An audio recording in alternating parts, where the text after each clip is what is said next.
Great, thank you for that.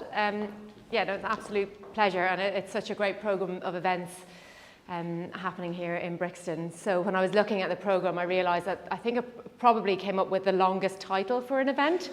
So it just about fits onto the slide. So I'll just give this is a chance now just to set the scene for what we're hoping to cover this evening. Speaking about the creative economy, just giving a bit of context to, I suppose, to the creative economy as a sector, and what the issues it's facing, and how that's led to the need identified that led to the establishment of Creative Land Trust, which is where I work, and I'll tell you a bit about what we're looking to do and our approach to that.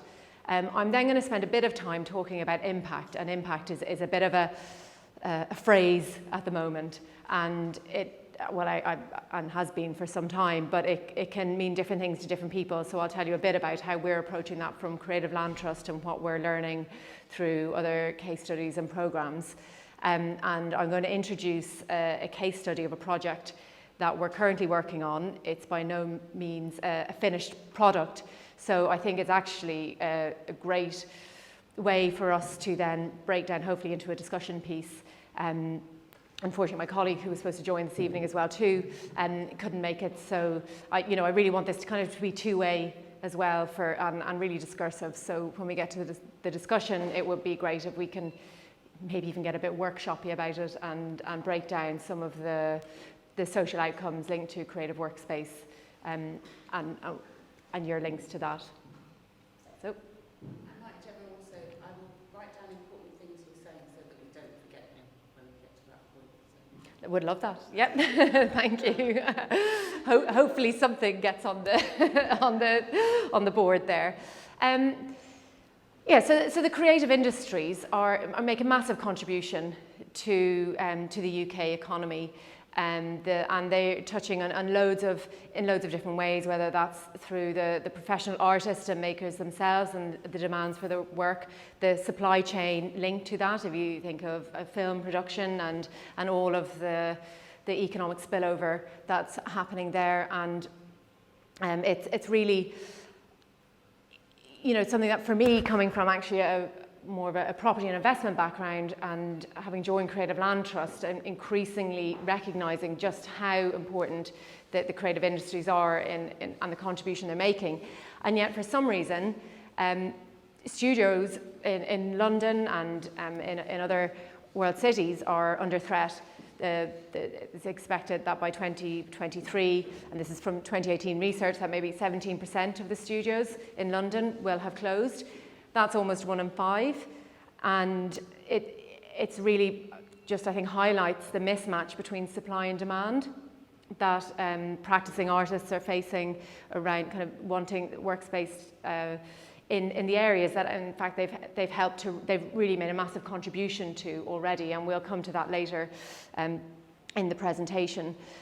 So, and this is a need that Creative Land Trust was set up to look at really trying to address. So we're a relatively new charity. We were established in 2019, but there was, I think, years of research went into it between our founding partners, Mayor of London, Arts Council England, Bluebird Philanthropies, and Outset Contemporary Art, alongside a consultancy called Workwilde, and they really kind of honed down where the gap in the system was, and that was seen to be the long-term provision of affordable workspace, that there's, as prices and rents increase across London, and there's some interesting research around, the gap between core and fringe rents having almost disappeared over the last few years, it becomes increasingly difficult for artists to afford the space. And a survey on the livelihoods of artists has shown us, data like I think 69% of artists and makers have another job to supplement their income. They're all working so hard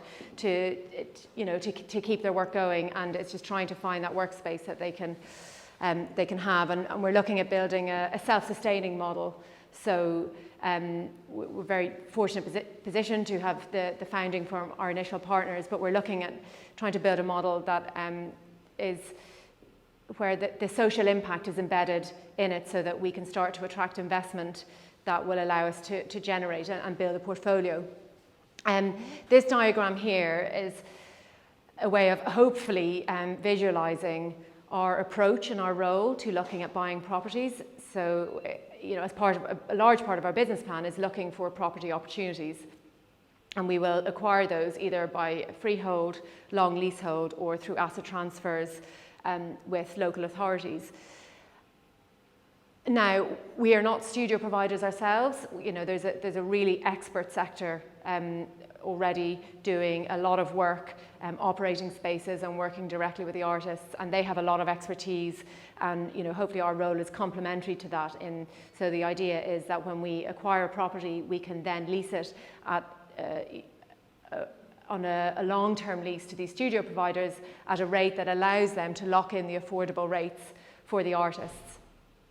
And as I touched on the kind of this ambition to become more financially self-sufficient, which will hopefully allow us to kind of grow at scale and just get the benefits of growing creative hubs and what that means for the when we come to the impact section, we'll talk a bit more about what that means for the property sector as well, and how they can be benefiting from that.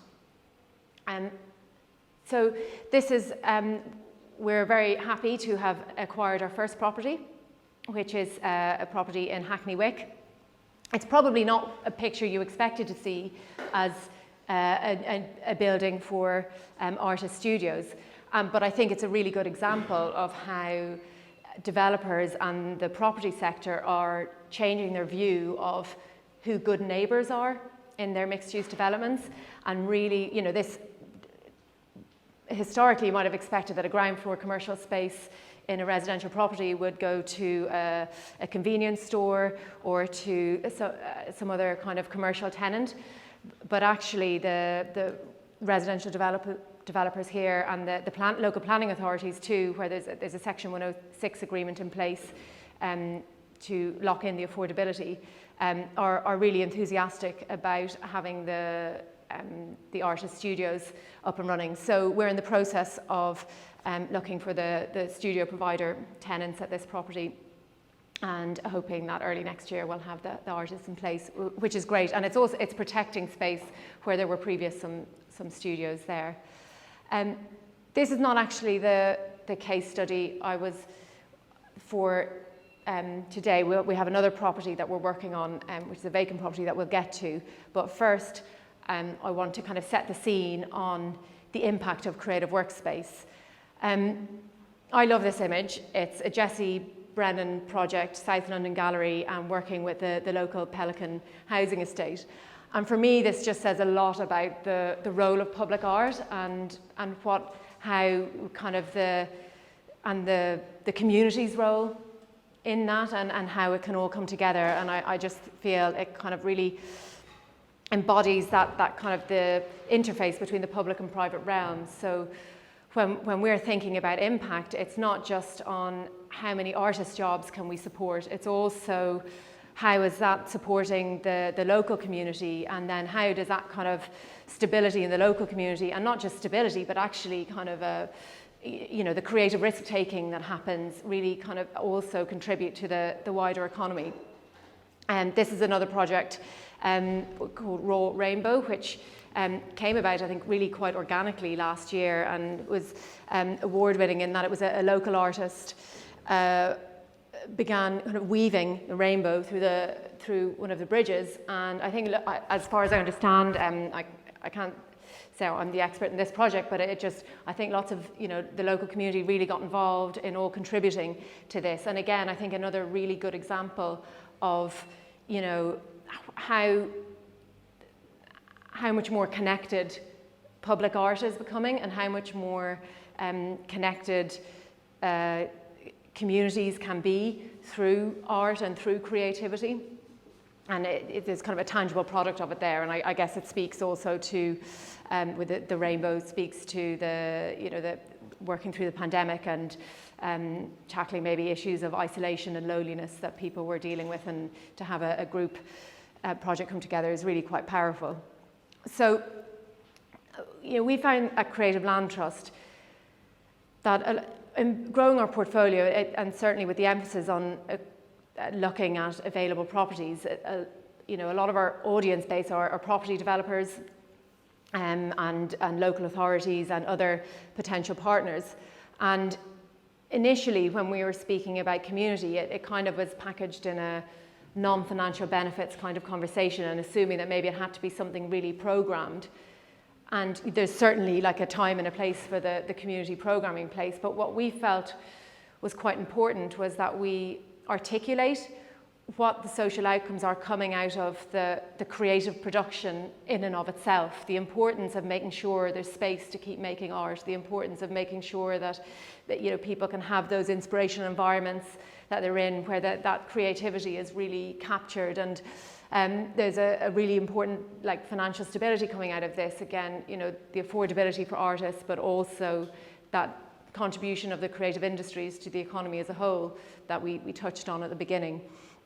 And it's when we get to the discussion piece, that they're the areas in that quadrant there, which I think will be really interesting and helpful for us to kind of explore as a group about what they mean in different contexts, because when you're looking at social value for property, it's all about context. You can't pick up a building and move it to a different location. Well, actually you can. Sorry, there are designs for that now. So, but the idea is that, but it's all about the context and the location. Now this slide is actually speaking more directly to the financial impact. We commissioned some research that was published quite recently, which was looking at actually, we've been talking anecdotally at it is widely understood about the contribution of the creative industries, and we thought, let's not shy away from the numbers. Let's actually try to see if there's any real data that can point to what this contribution is. And over the past 10 years, it was found that in London, there has been, on average, a 4.4% uplift in residential values that can be linked directly to neighbouring creative workspace.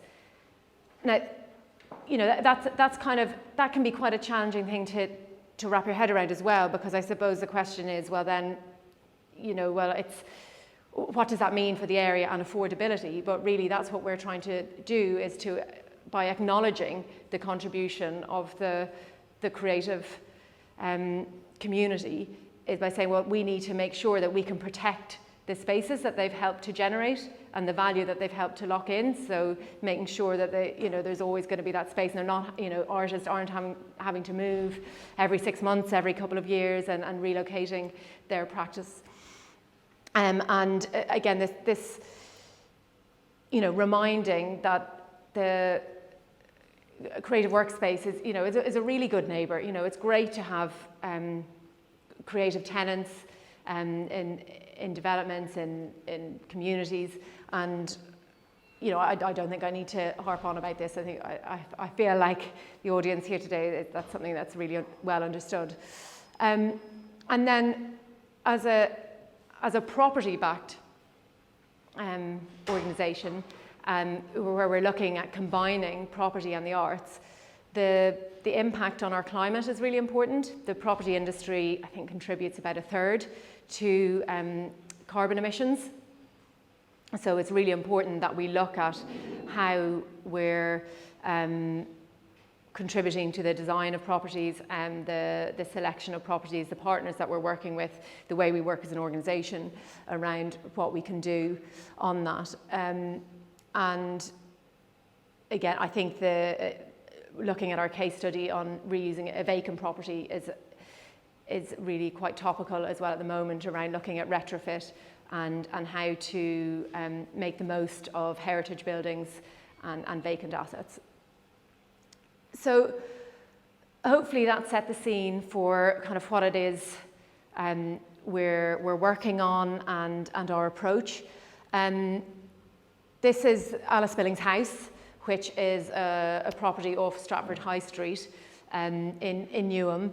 It's a Grade 2 listed building, and it's around about 7,000 square feet, which we estimate could be converted to about 35 studios. You can flick on to the other, but this is just a few images to give you an idea of the current state of the property. As you can see, it's stacks of potential, but there is some work to be done. And so in thinking about the challenges, sorry, maybe go back to the high street slide. Yeah, so I think thinking about the condition of the property, it's a big project to take on. Cost is an issue, but something that, which is why it makes having partners and support from London Borough Newham and working with the Architectural Heritage Fund is key. This is the context of the property. So the entrance is just over here beside the scaffolding point there. And when we're looking at this too, we're just thinking about how can we just make that really like an access point for the community and a way through. So designing for access as well, making it an inviting space so that the studios don't become something separate to the high street. In the background, there's a nod to some of the newer developments happening around Stratford and the contrast between kind of the old town, as somebody recently referred to me as, and some of the newer developments. So yeah, we can move on now. Thanks, Sarah. So, and this is, this is quite a bold ambition as well in terms of converting this space too. And this is just a quote from the Mayor of Newham, and a bit of a feel for kind of where we'd like to see the property going. I mentioned at the beginning that this is by no means a finished product, but I think the partnership approach is going to be really important to what we're doing here. And when we're talking about it with our trustees as well, the word kind of patchwork quilt comes up quite a lot, and that kind of in bringing together lots of different supporters and concepts, and initially working through a feasibility study with Purcell Architects, knowing that there is real support for community wealth and recognition of the overlay of a cultural hub and its potential to provide community wealth. And this, I think, brings me on to where I feel it would be nice if we could maybe, I'd love to hear from you. So these are the community wealth building. I've touched on it. This strategy, there's 8 pillars. I think the first one kind of captures the ethos of the whole, which is new measures of economic success. So it's that blend between the social contribution, the environment contribution, the financial contribution, how it's distributed as a whole. Not an easy one to really capture, but at the same time, I think what I've done in the next few slides to kind of help frame the conversation is where we can maybe start to break down some of the social outcomes that we're talking about of creative workspace and how they do link to community wealth.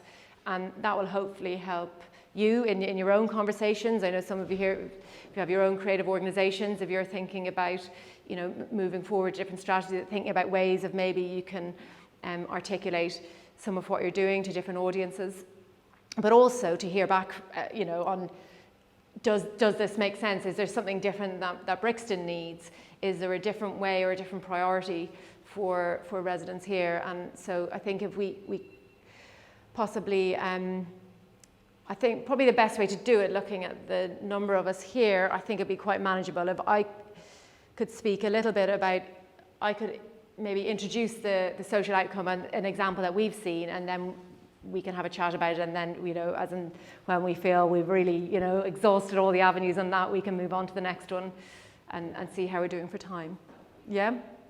Yeah, so if we go back to the biggie, systemic change, and so the orange font, the systemic change, for us, that's what we feel is a direct outcome that we're working towards, linked to our mission plan. We wouldn't exist if there wasn't a need in some way to address a shortfall in the system, in the current system. But also there's an indirect but very important outcome that we see around creative risk-taking, and how by having the space to be creative, the artists and the makers are doing so much around empathy and connection, and have a way of communicating. And I guess for some, for some people it really is central to the creative production around being quizzical and challenging the norm, and really looking at ways of using that creativity to think about system change. And the image, I guess, is more evocative rather than a specific project that we've worked on, but it's just around, I guess, a bit of creative activism coming into the Tate Modern, and really kind of challenging where sponsorship is coming from and where money is coming from. So I've linked this to new measures of economic success and a fair deal of Newham workers. There's overlay with some of them, but yeah, over to you guys. Throwing that to the floor. Creative risk-taking. Hi. Hi. I'm very excited to be here. And there were so many concepts I would like to know more about in this pitch. It was amazing. Thank you very much. And there's a lot. So the very first one that I actually would like to discuss a little bit with you, it was actually about the building you just acquired in Yes. London. Yep. Because that kind of triggered my curiosity, because actually it's quite reached quite a level of fire in the gentrification process. So basically, right now, Acne is completely changed. As I'm not saying it's at the final stage, but it's pretty much there. Like, prices are really high, real estate is exploding. You don't see a very homogeneous mix of culture, races, and everything. So I have to say, it really, I was really curious to know what are the choices and what are you expecting from having a building in such an area?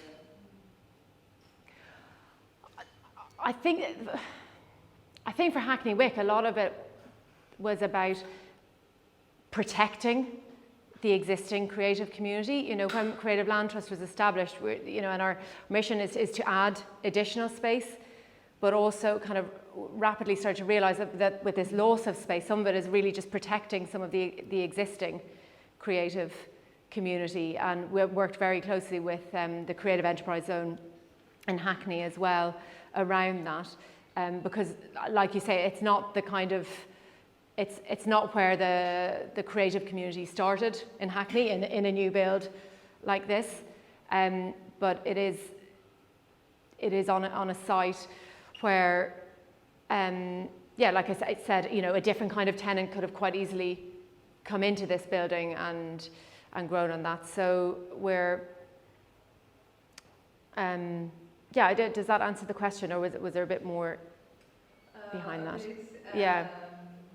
In the sense that I agree on the protection, because otherwise, I mean, the risk of inserting creative options in anywhere, it's always that, right? You make the area appealing, and then the gentrification explodes, and then all the creative efforts kind of come leave the area, because it becomes either a bit like Chelsea or Soho, or the offer becomes a little bit different. So actually I was literally curious to know how are you envisioning to protect? Yeah, I think, okay, yeah. Can I go back to that slide? Oh yeah, sure. Yeah, okay. I'll take this more then from the question around gentrification, I suppose. The Stone Studios, so it's before impact. It's the new build. I think consultation consultation is one of the main things, and also in our tender process, really prioritising studio providers with local knowledge and a local understanding of the creative community, but not just the creative community, but also the long-standing local businesses in Hackney. We also, as a charity, we're protecting the affordable rates. You know, it's going to be an affordable rate in the long term, and I guess it's a good example of a space in between, and where we're at now. You know, acknowledging that there is a different kind of development there, but how can we grow with that, I suppose. And we certainly would hope that this doesn't result in a gentrification exercise, because, and I don't know even what that would mean, even just as a phrase, but I think it really is about the consultation and understanding the local businesses. And we have having an impact evaluation framework in place keeps us in check around making sure that we're continuing to deliver benefits locally and for local artists. But yeah, it's an interesting one, and one we want to keep kind of building an evaluation framework on. Yeah. Hi. Hi. I think, what you're doing is really amazing. And that was a really interesting point, because it's almost like, say Hackney Wick, for example, I mean, it's had a creative community in it for 20, 30 years, and it's built up to this point now where it's desirable on a commercial level because of all of that. And it's the same everywhere. And this isn't like to attack you at all, like it's a really tricky subject. But I wonder how much we need to kind of like reassess to not repeat, or just like that, like recognition, I think, is really important. Yeah. And maybe that's where there's not enough of that sometimes. It's just like, who was here to start with? Who really did the groundwork? And I think that's definitely a conversation that's being had on the street in Brixton at the moment. You know, like a lot of the tenants there, they've stuck through those spaces through thick and thin, and they've dug the trenches and they've done the groundwork. And I think that by the time interventions come along like this, you're so past the people that have really done that groundwork that they can never benefit. And that's always a bit of the problem. And it's like, how do you go back to that point and just recognise that, and then make sure that, like, to build off of the mistakes that happened before even something like this came along, but then build the framework, the impact framework on that, rather than just what's been hypothesised before. Do you know what I mean? So you're talking essentially about history of place. Yeah, but I think that also needs a sort of cultural shift, because it's like, I kind of think if you've been used to like having spaces where you've and you've really put in that work, like you've been in a disused old like building with no electricity and no water and whatever, and then actually that's what you're going to move into. It's a bit of a different... It's for a different audience. Yeah, it's a different audience. Yeah. And it's kind of a cultural shift. And I think that... Are we also at the same time over-romanticising how, you know, the discomfort of being in places? I'm not saying that is desirable. I'm just saying it's different. There is a shift though. I mean, we want to kind of... Our idea would be to grow a portfolio that has lots of different kinds of properties. You know, I love the phrase you used there about reassess, not repeat. And I think some of this too was for us, you know, was having to start somewhere with it. And, you know, other new build conversations we're having, they're for delivery in 2024, 2025. And so actually we're more involved from the outset around the consultation, and more involved from the outset around the design and the specifications and how that would work. I mean, I've also visited bespoke new build artist studios where there's lots of, in West Croydon, and I think they, you know, for some artists, you know, that environment provides a, you know, it's definitely a different offer to the repurposed building, but for I think it offers a sense of calm, security, and stability for some. So in the ideal world, we would have a mix of properties. You know, in our pipeline, we're also looking at light industrial units, looking at the mixed use. But it is yeah. I'm yeah. Building structural sense. Okay, I got you. Yeah. Feeling like how do you inform your social impact framework? Yeah. Okay. What you're trying to achieve. Yeah. And your outcomes. Like that should we. Yeah. How do you do the reassess, not repeat, and make sure. Yeah. Because the new measurements for economic success, that's a really interesting one. Yeah. And like, I don't know, some of that Yeah. historical referencing to say, Yeah. we will not do that again. Yeah. We're going to go back and make sure.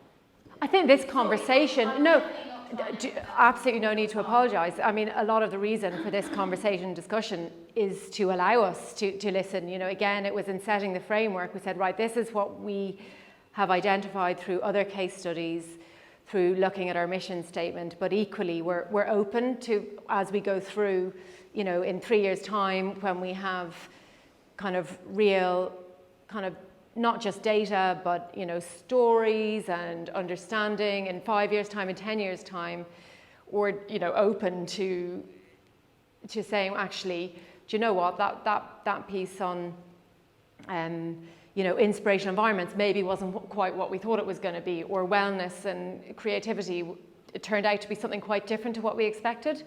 And so I think it's that kind of getting that balance between having a framework so we're encouraged to review it, I think, I hope. But yeah, I was interested in your... About the, because I completely agree with the new measurements of economic success or wealth, I can't remember how you quite put it, but is the hope that will begin to influence policy, or that is something that, I mean, we can all sit here and say we can measure wealth in terms of community resilience or development or whatever we decide, but is it for the organisation, or are you thinking about that in a broader governmental policy making way? Well, actually, I'm sorry if I wasn't clear on this, the community wealth building strategy is built into Newham's framework for a fair and inclusive environment. So that's coming from Newham.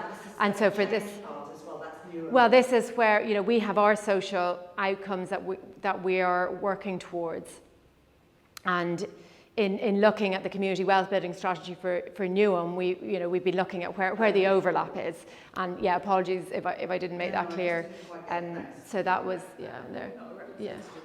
But it would be quite interesting if you could kind of, just give us a little walk around of what that strategy looks like and, you know, what it feels like to be working on it. Because I think that's something that we would be really interested to hear.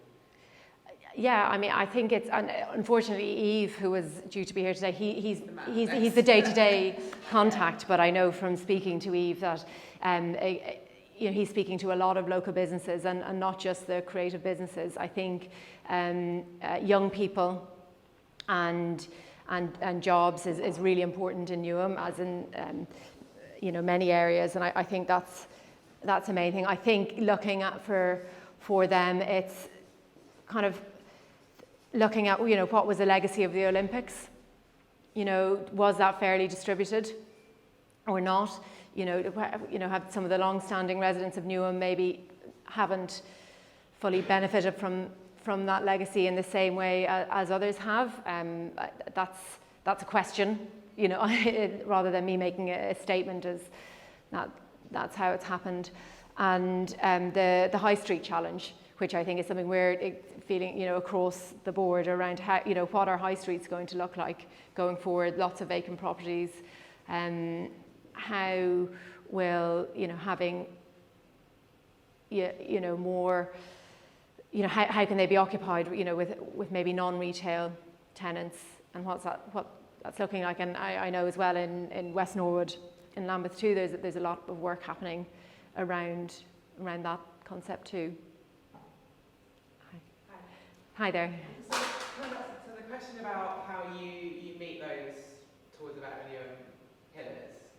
Yeah. Can we go back to the pillars? Yeah. how do you see your role in that? So presumably you're looking to the operator to provide a lot of this social value, and maybe if you could pull out a little bit more what is the social value provided by the creative land trust, because essentially you're I get you. Because you're a property developer essentially, Yeah.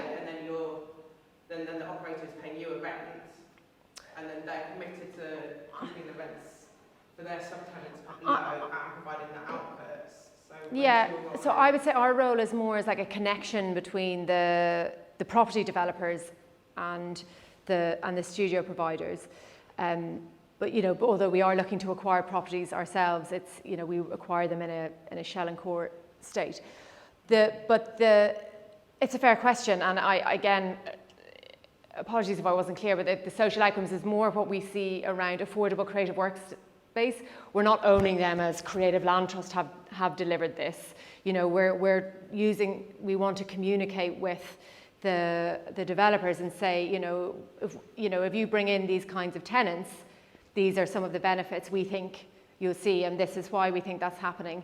We do have an oversight role in that, and we want to kind of then very closely monitor to keep ourselves in check, and so we can keep assessing what's being delivered, and there will be performance indicators in the leases as well. I think that the tender process with the studio providers would be giving the studio providers an opportunity to kind of talk about their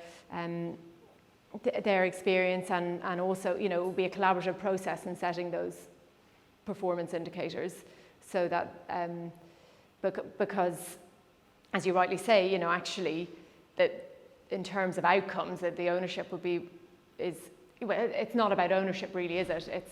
It's about actually making the space work for everyone, and so some of it is around communicating some of those benefits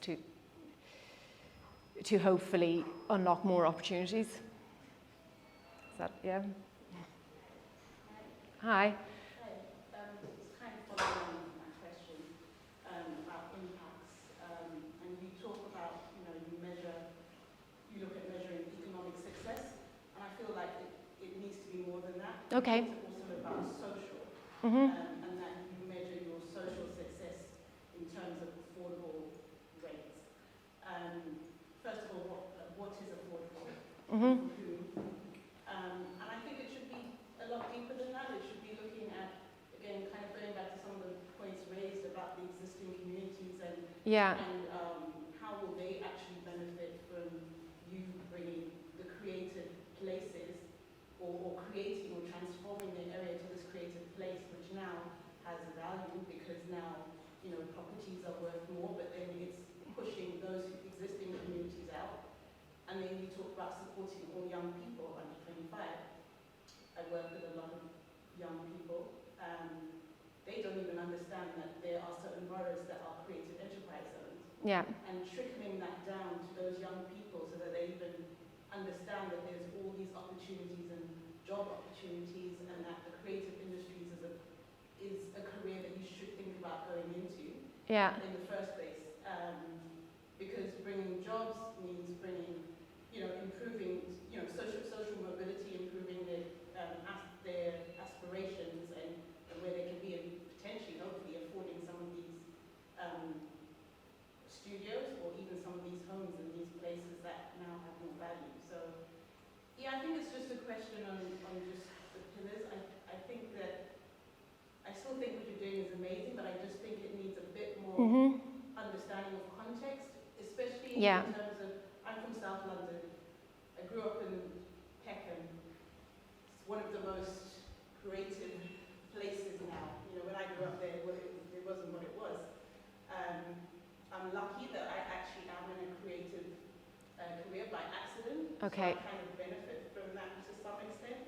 My children now are teenagers, and I'm the one telling them, oh, guys, this is a growing industry, you need to tap into this. But their friends, they're not hearing that. So Interesting. it's about making sure that it's accessible to all.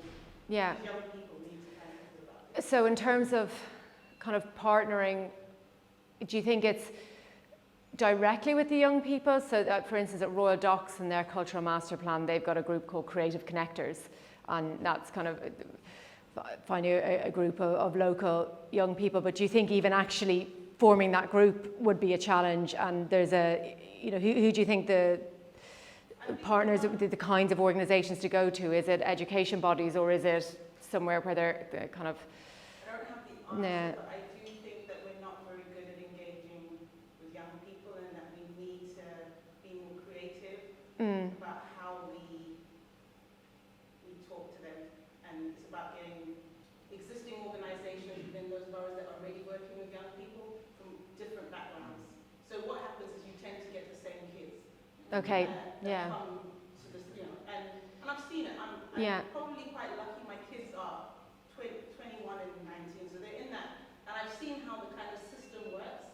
And the reason they get to know about things is because of me, because I'm the mum that knows where I can tap into the stuff. Yeah. But their friends, I'm having to say, come talk to me. Let me tell you where the apprenticeships are, or all the opportunities. So I think we need to start with the schools, really. I mean, that's Yeah. they're going to get that information. Yeah. Schools, I think it's also just it's layering up engagement. Yeah. It's not just like, hey, let me come to engage with you, because who's going to be interested in that?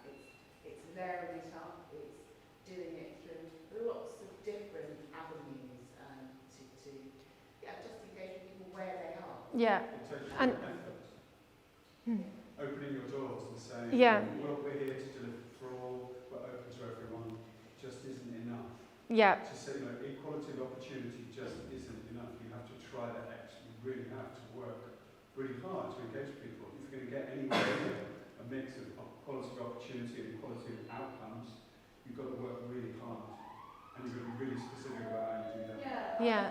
I think there is an issue, and it's quite, it's easy for us in a sense to say, oh, you've just got to do all of these things.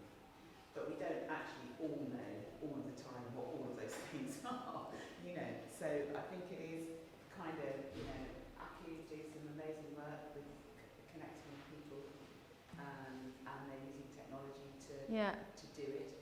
But it is actually just like, know your local people. Yeah. Some of them will be parents, some of them will be teachers, some of them will be employers, But yeah, it's a really good point, and something we can definitely take away is because we're more likely, say, with education bodies to be, to hear from the arts departments or to hear from the cultural departments, but actually for apprenticeships, looking completely like in a, maybe on the face of it, unrelated department, or going to science or going to, some other department, and then saying maybe this might be of interest to somebody. So yeah, thanks for that. Hi there. Just back to the point you made around ownership. Who owns what in this model? Well, okay. The point about ownership was I feel that I kind of inadvertently there was kind of a question around who owns the social outcomes, and I don't think there's an ownership over social outcomes. I think I can't see how you could package it like that. This is really, I see this more as a communication tool for us, and I'm learning through tonight as well about different ways of communicating on it as well, and kind of as well, and it's come from kind of what we have been experiencing, what has been relevant to maybe a property development audience when we're trying to advocate and present opportunities for us to acquire a property that can then be leased to studio providers. And because ultimately, like an affordable workspace, it's running at very tight margins. So we want to minimise the capital investment so that the benefits can be passed on. And actually, I haven't forgotten there was a question about affordability. The affordability rates that we're working on are based on Greater London Authority research about the livability of artists. So there's a band for London of there being 12 to 19 pounds per square foot per annum, which I think is somewhere between 1 to 160 per month per square foot. Can I say something on that? Yeah. The council, a lot of the housing developments that's approved in recent years have been ex-employment floor space. So the developers have usually had an obligation to put a certain amount of employment floor space back, usually on ground floor or semi-basement levels. in practice that ends up being a space which is not really designed for anything in particular and doesn't suit many local businesses. Maybe if areas like that can be taken over and managed by organisations like yourselves or the people that you work with, it might turn out to be something more productive, whereas at the moment it either stays empty or eventually the developer gets permission to turn it into substandard flats. So there are opportunities there. The council does have some policies about affordable workspace as well, but I think you've got the challenge of whichever borough you're working in will have slightly different policies and priorities. It's a matter of sort of playing the game almost and seeing where you can get allies and where you can get friendly developers, as it were. But I have to say that in Brixton Society, this has been worrying us for some time about trying to safeguard some employment floor space around Brixton because the discrepancy in values with housing is so immense these days that housing trumps everything else and squeezes out all other land uses unless you're very careful. So it's a matter of tapping into where are there planning conditions or policies that you can use to sort of keep a bit of space for something which isn't actually housing. Yeah, thanks. Brodie? Yeah, I think your point on playing the game is quite an important one, and that's where the new measures of economic success come into it, because for a largely like-minded group of people, we're convinced by the need, but where the challenge is making the case to largely profit-driven organisations and developers.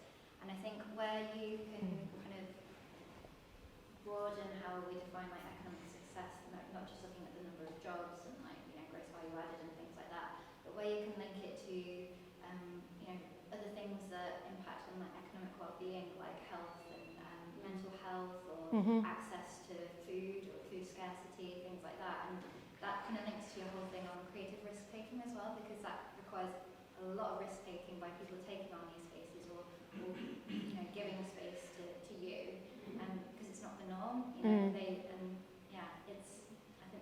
that's where the focus is. Yeah. I think that's a really interesting point, Brodie, because we've seen through the pandemic all of these things emerge through Brixton. Yeah. And not disappear because they are needed as part of that mix. I think also Alan's point about the interim period before it is an acquired space, how do we and what would you suggest we do in terms of kind of like taking over spaces to manage them as communities? So yeah, there's an interim place, there is a space in between. Yeah. I mean, when you mentioned wellness there, and sorry, we'll take a question, but maybe after that I'd love to have a conversation about how you see wellness and creativity overlapping, because certainly in the property industry as well. I mean, it was something that was being looked at quite closely for the past few years, but it has really accelerated due to the pandemic. And when I hear from the property industry conversations around impact, a lot of it goes straight to wellness, like wellness in design, the WELL certification, fresh air, fresh light. But I think there's another really interesting side to wellness that creativity brings. So I'd love if we have time to speak a bit about that. But yes, there was the question there. Yeah, it was just more of a trying to understand potentially about another model, because what I was trying to say before about ownership is that economic success really is down to who owns what. That's it. Okay. And if there is a creative community that they create, they're the honey that the bees are coming to, but then unfortunately inverse kind of happens where they create the wealth but don't get to share it, then surely there's a conversation to be had about the model of ownership. And is there ever been any research or viewing into the idea of collective enfranchisement alongside the developer? So the community actually has fiscal ownership of a part of the development, and then we see the flow of economic success because they actually own part of the actual. Because if you don't own the building, you're always at the end of the line. You're not in charge of the revenue share, and also We're not in charge of and destiny as well. the problem is ownership. Yeah, no, you put that really well. I've also just added as a thing that I just see a lot of time you see a develop or when a property is people are promised, you know, those are the rates they have for 2 or 3 years, Mhm. and then the hike after a 3-year period is just astronomical, but they're completely pushed out of that community. So that's something that, how do you safeguard that to ensure that those artists can still maintain a career, or you know, and be able to pay rent in 4 years' time, or and the Yeah. money will be taken away back from them. Well, I think that comes back, to the long-term provision. No, it's a really important question, and I think We've seen it here in Brixton. you know why we're trying to look at articulating for this other audience what impact means is so that we can find a way of sharing that success, so that the model, so that the returns that if we were to attract investment, so that they can be patient investors, and they can they're not looking for those returns to be measured in the same way as some of their other investors, so that they're kind of really impact driven and mission driven, and get that what we're doing is trying to protect the ongoing affordability. But it's a work in progress. Yeah. Yeah. Oh, sorry, I've got back to I was just going to say, you've got a room full of community people, creative people. What do you want us to do to further this conversation? Because there's obviously there are things that you need to understand and know that are coming through very strongly. But there are also things that we could help to amplify, around this ecosystem. Yeah. So we need to move forward. So what's the future proofing, I suppose? But speak to Claire first. Yeah. Can I just ask a quick question about, because you mentioned the high street. I'm kind of interested in the future of the high street in terms of its kind of mixed use. I don't think it will just be shops. And in terms of community building, and in terms of opportunities and training and participation and creative activity, what's happening? How involved are you in properties that might be disused in the high street, and what happens with companies that have gone bust, like Topshop or Debenhams, or big spaces that are empty in high streets? Surely they're spaces that could be It's certainly a conversation we're having. It takes time. On the high street, there's a change of use issue around looking at how to change from retail use to other uses. So that's where it takes time. On the department stores, I was listening to the leasing director from Westfield yesterday in a talk, talking about kind of what their strategy is going forward, and they're talking about medical use, housing. They're completely diversifying. But they were talking about actually for department stores and their anchor tenants, it's a huge cost to repurpose those spaces in terms of the fit out, and there's thinking about things like natural light and how it comes in, and converting them to a workspace too. So in terms of maybe physical floor plate, there's an opportunity there, and a not real something that again back space in between. It's that point where there is an opportunity to change the use, but there's certain hurdles to work on. Yeah. Some of the latest arrivals who've been actually working upstairs with some architects on a workshop around creative futures. So it seemed they've given us 5 minutes of their time, and we've been talking about community wealth building via repurposing of community buildings, and we've been talking a lot about how the future of you guys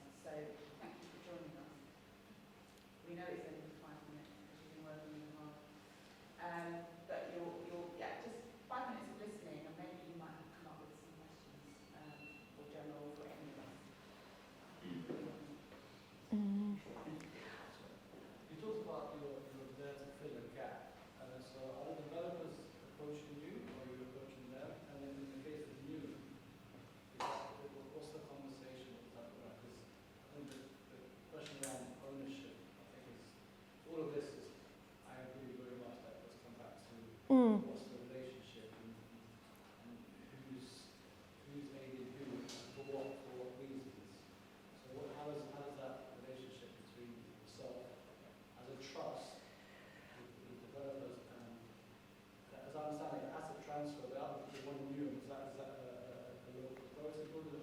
It's a local authority building, yeah, so that we'll be looking at a long leasehold on that. Yeah, and working through the process on that. Because, originally when the Creative Land Trust was established, it was, the holding properties in perpetuity was a part of the plan, so that they couldn't be converted into residential or other uses, so that there was a space that was designated creative workspace. So with that in mind, freeholds, would be a good option. And I guess if as the business model grows, and if the freehold also gives more opportunity to then look at how can that ownership model be reassessed and looked at further in the future. There's more, a bit more of an opportunity to do that if we can find freehold opportunities. I was going to say, I'm really interested in your approach to ESG, so environmental, social, and governance. We know there's a massive building agenda for the biggest corporations and the biggest investment funds from BlackRock down. There's a huge focus on the E, on the environment. There's increasing sort of evidence that people are taking seriously the social part of it. What about, and I can see that on your website, you talk about the social impact and the environmental impact, but there's nothing on your website about the G part. And I'm really interested to understand what your approach to that is and whether that can actually start to solve or address some of these problems about ownership. It's that we want ownership because we want greater sense of control. So this is about governance more than anything. So I'm really interested in the G of your ESG. Yeah, it's a great question. I think the property sector is, maturing in ESG. The environment is almost, fully embedded now in most property companies' considerations. We would see the S, the social. This kind of conversation becoming more widespread. At last count, I think Social Value UK reckoned there were 23 definitions of social value in property. So it's by no means clear cut. And then the G for us, I suppose we're a charitable trust. We have a board of trustees who we're accountable to the charity commissioners. So if we were to compare ourselves to a traditional property company, I would say that where we see a strength in that. But yeah, it's not something that investors are currently asking about, and maybe they should be. Thank you. I'm just going to ask one question on behalf of these three people who have already been working very hard for quite some time. And I know that you've been working today with a group of architects, thanks Michael, popping down, to look at what you would need in order to sustain a creative career in the future. So I think that's information that would be really interesting for people to hear. Amazing. So have you got a way of summing that up really quickly? We need to think about how we see our environment space in our program each period. If we're looking at how we want to travel, we want to have a green space. Or if we want to be spacious, or if we walk down street inspiration. If you're in a workspace, if you want it to be like a studio, or if you want it to be a bit of community type of stuff. We're talking about green space and making it sustainable. Okay, so you've got green space, you've got sustainable. You want to be in community, big community. Bring the community together, so you're looking at collaboration. What was your key findings from your session? Transport and how to So that's really valuable because quite often we have groups like this and we talk about it and we write down several times a minute, young people, and here you are, and you've given us some real gold dust, but I respect your time. So is there anything else that you would like this group perhaps to know or that you think is really important for us to all be considering? I've got a question. Yeah. In your workshop, I was discussing how you're going to get to the right green space. Did you talk much about the route into architecture and how that, what does that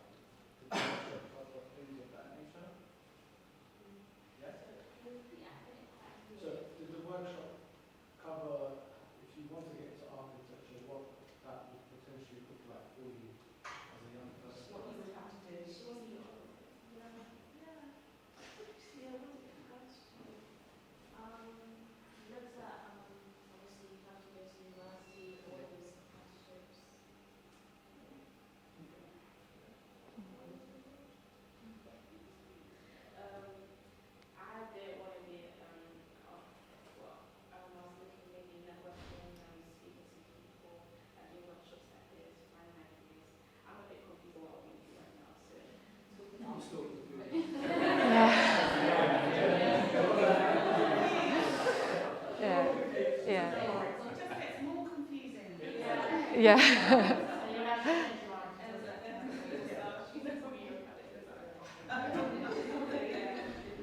I add something on that? I felt sort of conflicted all my adult life about should I encourage other people to go into the profession of architecture. Because yes, I sort of know the ways in and things that people ought to do, but it's one of those professions where it's so exposed to the economic cycle. Every boom is great, every slump we're out of work. So, do you actually want to recommend anybody to go into something like that? Or should you just become a chartered accountant or something really boring? But it's a consistent income. Hey. So there you are. Stick the colouring in. Yeah. Completely confused, response to that question. But Jenna, is there anything in particular that you might want to? Well, I guess, would you see working in an artist studio as a potential job or profession, or do you see that as a hobby and other jobs? Yeah, would you, if somebody said to you, well, actually your job could be working in making something with your hands all day long or creating something. Because I was one of the workshops was designing how we want our offices to be like, and I ended up being like an art studio, and how I wanted like a less space, not very less one, like green. So yeah, I wanted a space where like I could do like an art studio where like maybe I would say I want a shower, just be a random house green space. Yeah, but I want the art studio. Nice. I think there's nothing that you said there that is random. It seems actually Yeah. incredibly sensible as to you would have all of those things together. You're very welcome to stay if you want to, but I equally understand that you might actually want to just go home and do this for a very long time. So entirely up to you. Okay. We'll stop If- here. Yeah, I think, Binky, you asked me earlier about what would be helpful, like, to kind of wrap up from the audience here, because I'm sorry that I don't know what, all of your backgrounds and where you've been coming from today. I know it's a couple of familiar faces, but having been through this conversation, community wealth building has 8 pillars. The social outcomes we've defined, there's 4 direct, another 4 indirect. Is it too wide? If you were to go around the room and ask each of you what's the one that you think captures most both the need and the contribution of creative workspace, that would be amazing. It's going to start. Very, very, very restrained this evening. Tired. Look like you're ready to go. We look a lot at relationships. So, and I don't know if that sits within one of these things, but I think some of this stuff is a bit vague. And things like how are you supporting relationships, because then therefore that will connect you to the different types of people that may be coming into the space that would then link to some of this stuff. So I don't know if that's something you have been thinking about or that's in there. Because it's hard to say. Yeah. These are really quite broad Yeah, and so these were drafted, these are part of the Newham strategies. They were drafted by there, and we're looking at how to connect them. So, so no, that's relationships. I think that's great, good to know. And that was the question I was asking, yeah.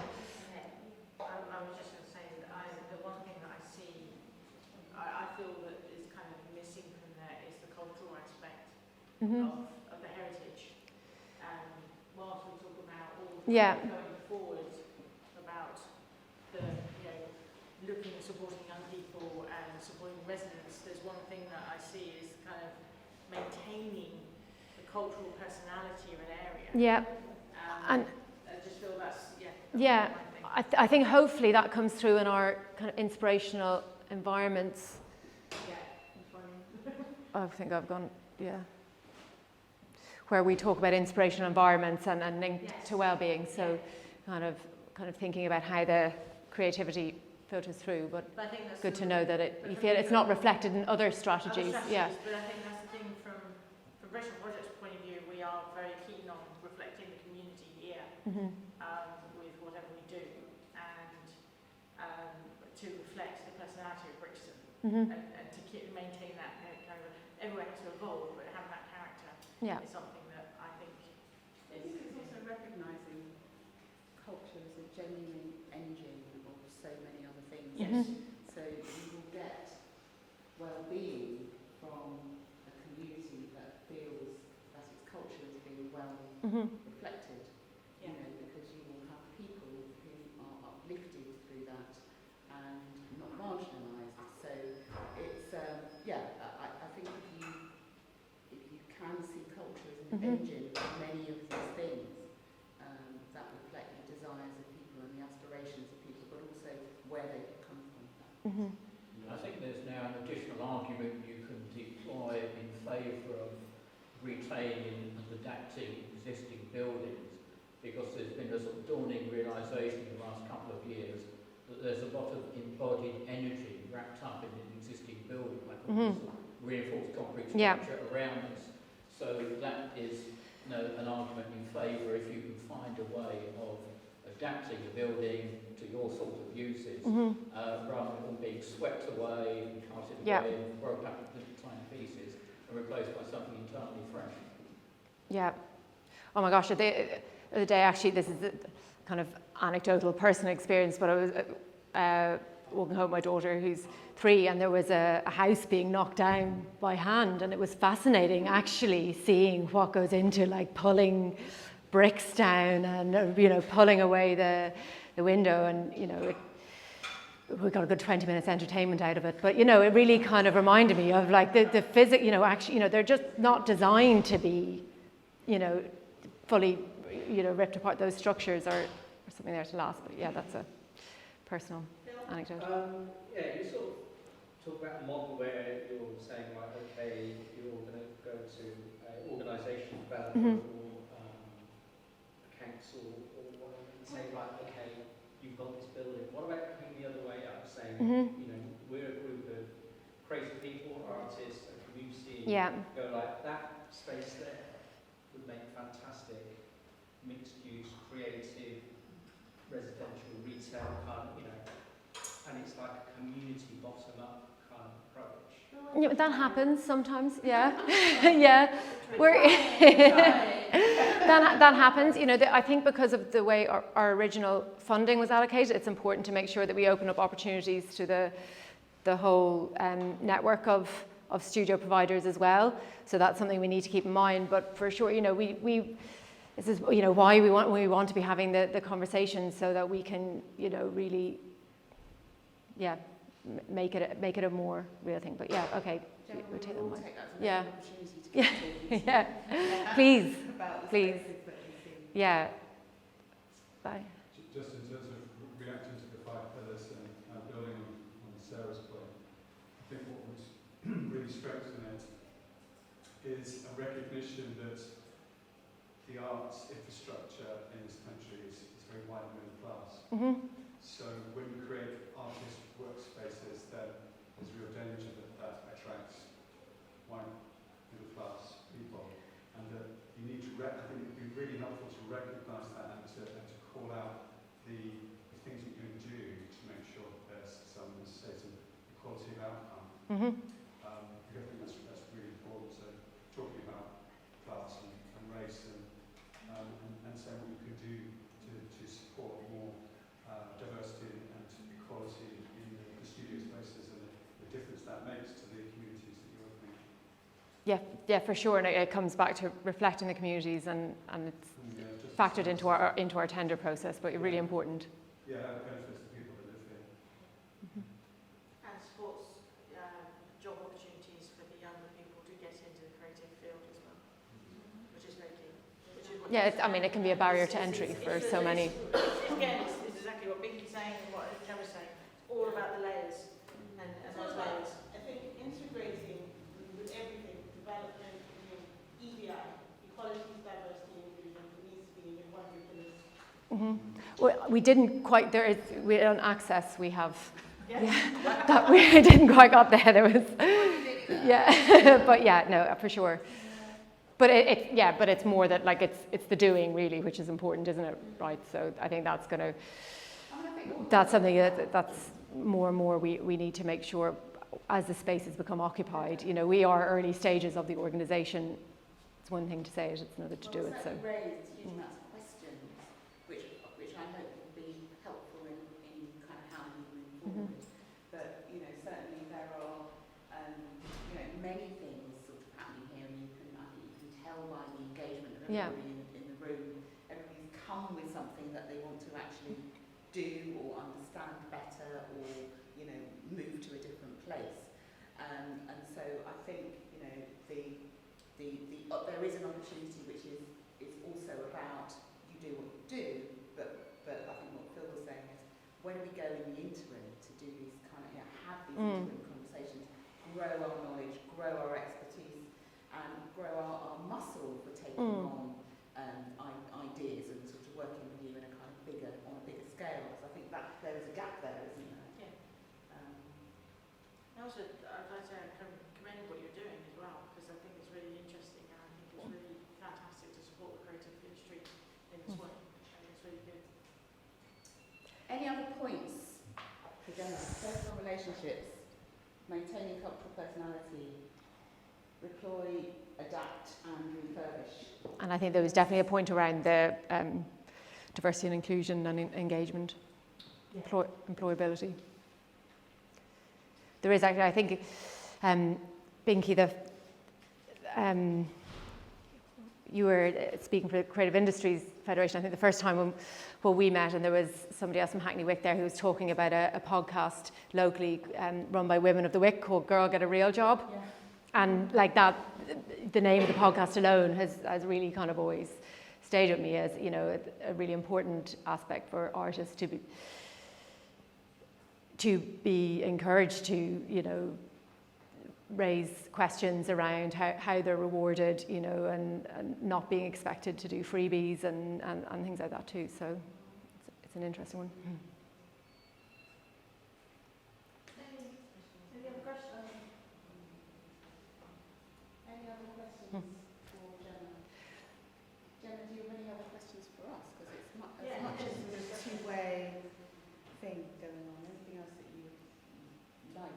Well, I think there's a few things I'll really be kind of taking away from this, which is great.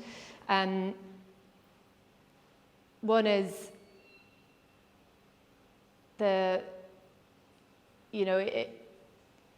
what does it mean around actually like connecting the property industry and the arts industry and the creative industry. And again, because I suppose some of the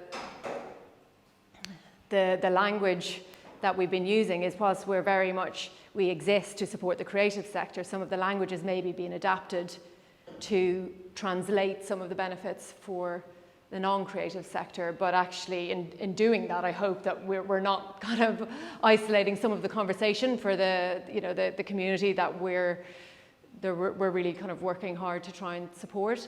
So I think that's something would really think about. And then the other is just the breadth of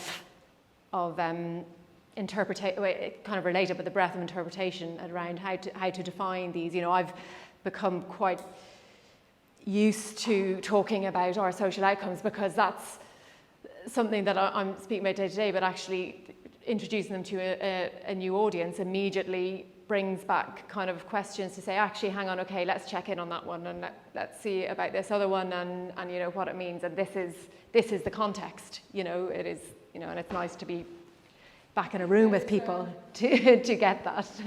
So thank you. Yeah.